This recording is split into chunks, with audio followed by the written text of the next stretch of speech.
Compositeur, musicien, écrivain et conteur, François Essindi est un artiste qui a plus d'une corde à son arc. Camerounais de naissance et de culture, il initie l'Afrique et le reste du monde à la culture Ekang et nous lui parlons ce matin dans notre rubrique Grand Angle.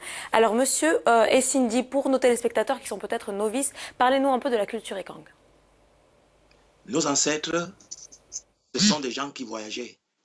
Et il y a aussi des choses qui sont venues renforcer leur marche, telles que la naissance d'un certain nombre d'instruments comme le mvet. Et ces gens-là qui étaient les gens du voyage, les gens de la foi, les gens de l'espoir, les gens de la solidarité, avaient donc mis à... C'est d'eux que vient cette culture qu'on appelle la culture Ekan.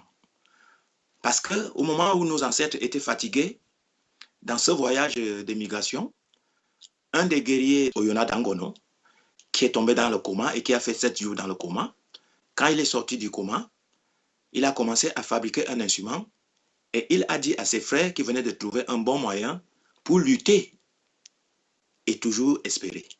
Et il a commencé à jouer à cet instrument qui s'appelle le mvet aujourd'hui, en leur racontant les histoires d'un peuple imaginaire. Le peuple d'Engon, le peuple des Ekans, le peuple de guerriers, le peuple... Et ces histoires qui ont donné le courage à nos ancêtres de continuer la marche jusqu'à arriver à envahir la forêt équatoriale.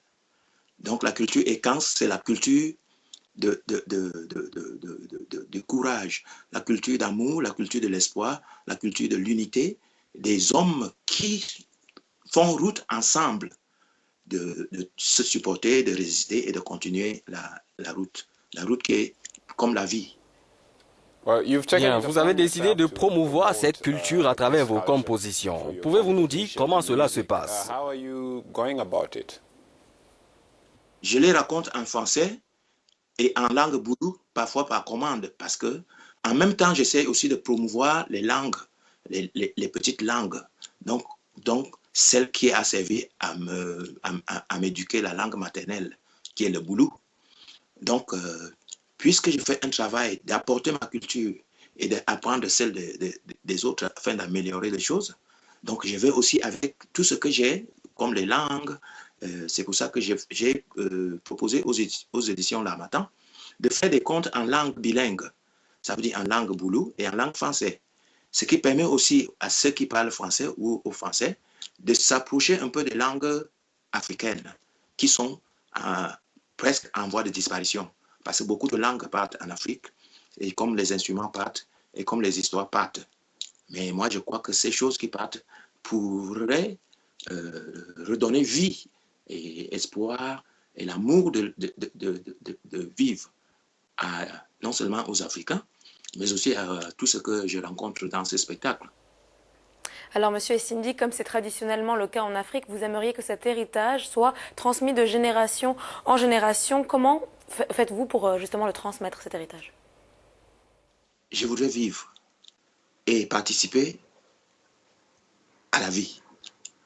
Parce que je crois que nos ancêtres avaient parlé de quelque chose qu'on appelle toujours l'immortalité.